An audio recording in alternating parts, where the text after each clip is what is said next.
ಇವತ್ತು ಬಿಟ್ಟು 11 ದಿನಕ್ಕೆ ನಮ್ಮೂರಲ್ಲಿ ನನ್ನ ತಿಥಿ ನಡೆಯುತ್ತೆ. ಟೈಟಲ್ ಏನು, ಕಾನ್ಸೆಪ್ಟ್ ಏನು?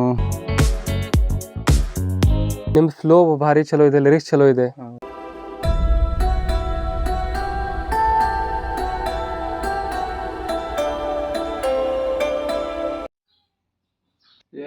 ಎಲ್ಲರಿಗೂ ನಮಸ್ಕಾರ, welcome to my new vlog.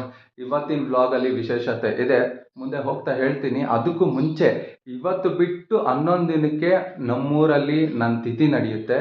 ಎಲ್ಲರೂ ಮಿಸ್ ಮಾಡದೆ ಬಂದ್ಬಿಡಿ. ಯಾಕೆ ಬ್ರೋ, ಏನಾಯ್ತು, ಯಾಕೆ ಈ ಥರ ಹೇಳ್ತಿದ್ಯಾ ಅಂತ ಕೇಳೋದಾದರೆ, ಇದಕ್ಕೆ ನಿನ್ನೆ ರಾತ್ರಿ ಅನ್ನ ಮಾಡೋಕ್ಕೋಗಿ ಫೋನಲ್ಲಿ ಮುಳುಗೋಗಿದ್ದೆ.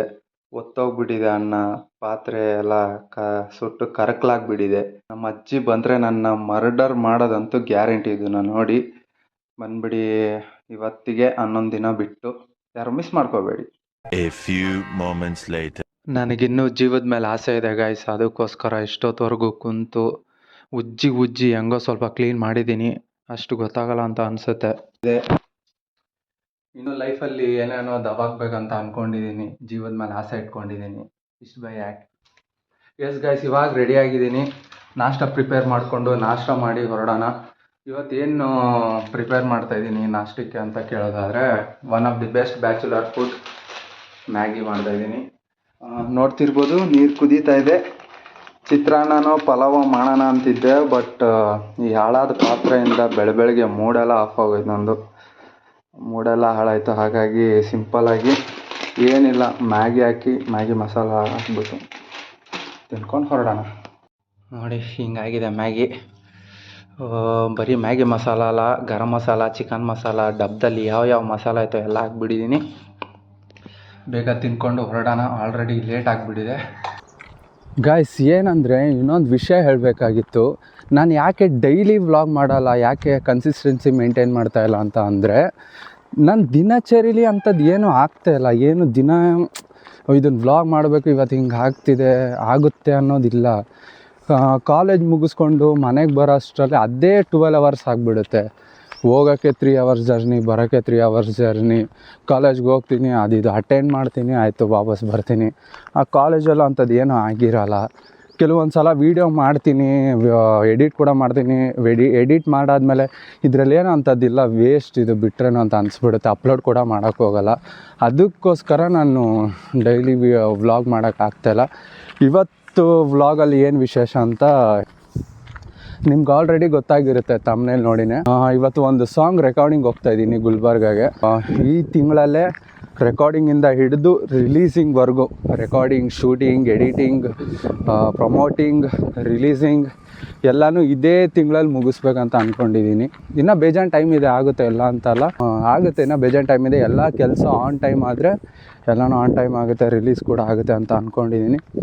ಟೈಟಲ್ ಏನು, ಕಾನ್ಸೆಪ್ಟ್ ಏನು, ರಿಲೀಸಿಂಗ್ ಡೇಟ್ ಯಾವಾಗ, ಟೀಸರ್, ಇದೆಲ್ಲ ಅಪ್ಡೇಟ್ಸ್ ಇನ್ಮೇಲೆ ಆದಷ್ಟು ಡೈಲಿ ವ್ಲಾಗ್ ಮಾಡ್ತಾ ಇರ್ತೀನಿ. ಇವಾಗ ಶೂಟಿಂಗ್ ಪ್ರೊಸೆಸ್ ಎಲ್ಲ ನಡೀತಾ ಇರುತ್ತಲ್ವ, ಅದರಲ್ಲಿ ಎಲ್ಲ ಒಂದೊಂದಾಗೆ ತಿಳಿಸ್ತಾ ಹೋಗ್ತೀನಿ.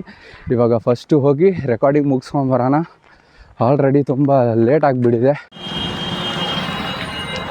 ಎಸ್, ಇವಾಗ ಕಲಬುರ್ಗಿಯ ರಾಮ ಮಂದಿರ ಹತ್ರ ಹೇಳ್ಕೊಂಡಿದ್ದೀನಿ. ಇಲ್ಲಿಂದ ಉಡ್ನೂರು ಕ್ರಾಸ್ಗೆ ಹೋಗಬೇಕು. ಉಡ್ನೂರು ಕ್ರಾಸ್ಗೆ ಇಲ್ಲಿಂದ 2.5 ಕಿಲೋಮೀಟರ್ ಸಮಥಿಂಗ್ ತೋರಿಸ್ತಾ ಇದೆ. ಆಟೋಲ್ಲಿ ಹೋಗಬೇಕು, ಹೊರಡೋಣ. ಇವಾಗ ಇಲ್ಲಿಂದ ಸೀದಾ ಸ್ಟುಡಿಯೋಗೆ. ಬೆಳಗ್ಗೆ ಮ್ಯಾಗಿಯಿಂದ ಅರ್ಧ ಹೊಟ್ಟೆ ತುಂಬಿತ್ತು, ಇವಾಗ ಪಾನಿಪುರಿ ತಿಂದು ಇನ್ನೂ ಅರ್ಧ ಹೊಟ್ಟೆ ತುಂಬಿಸ್ಕೊಳ್ಳೋಣ ಅಂತ ಬಂದಿದ್ದೀನಿ. ಎಸ್, ಇವಾಗ ಲೊಕೇಶನ್ಗೆ ರೀಚ್ ಆಗಿದ್ದೀನಿ. ನೋಡ್ತಿರ್ಬೋದು, ಇದೆ ಅವ್ರ ಮನೆ. ಒಂದು 5 ನಿಮಿಷ ವೆಯ್ಟ್ ಮಾಡೋಕ್ಕೆ ಹೇಳಿದ್ದಾರೆ, ಬರ್ತಾರೆ. ಮೇ ಬಿ ಒಳಗಡೆನೇ ಸ್ಟುಡಿಯೋ ಇಲ್ಲ ಮೇಲೆ ಇದೆ ಅಂತ ಅನಿಸುತ್ತೆ.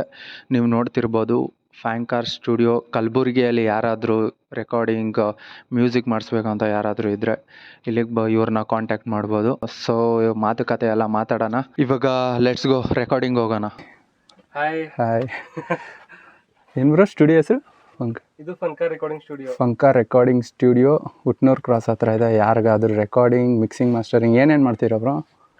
ರಿಕಾರ್ಡಿಂಗ್, ಮಿಕ್ಸಿಂಗ್, ಮಾಸ್ಟರಿಂಗ್ ಇಂಜಿನಿಯರ್ ಇದ್ದಾರೆ ನಮ್ಮದು, ಪಾರನ್ ಅಂತ ಹೇಳಿ. ಮತ್ತು ನಾವು ರೆಕಾರ್ಡಿಂಗ್ ಮಾಡ್ತೀನಿ, ಮ್ಯೂಸಿಕ್ ಪ್ರೊಡಕ್ಷನ್, ಕಂಪೋಸಿಷನ್ ಮಾಡ್ತೀನಿ, ಹೊಸದು ಲಿರಿಕ್ಸ್ ಹಿಂದಿ ಬರೀತೀನಿ. ಸರಿ ಇರೋರು ಬನ್ನಿ, ಕಾಂಟ್ಯಾಕ್ಟ್ ಮಾಡಿ. ಕಾಂಟ್ಯಾಕ್ಟ್ ನಂಬರ್ ಕೊಟ್ಟಿರ್ತೀನಿ.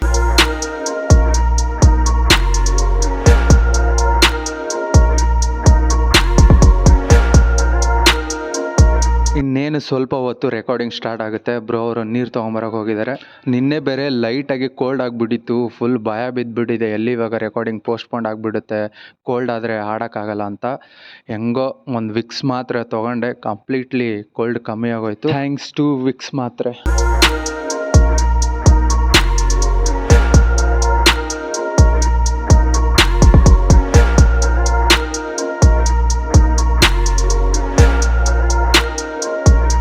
ಸಾಂಗ್ ಅಂತೂ ಮಸ್ತ್ ಅದ, ವೋಕಲ್ಸ್ ಮಸ್ತ್ ಅವ, ನಿಮ್ದು ಫ್ಲೋ ಭಾರಿ ಚಲೋ ಇದೆ, ಲಿರಿಕ್ಸ್ ಚಲೋ ಇದೆ, ಓವರ್ ಆಲ್ ಸಾಂಗ್ ಭಾರಿ ಇದೆ. ಸಪೋರ್ಟ್ ಮಾಡಿದ್ರಿ, thank you so much bro. ಸಿಗೋಣ ಬ್ರೋ ಮತ್ತೆ. ಹಾಂ.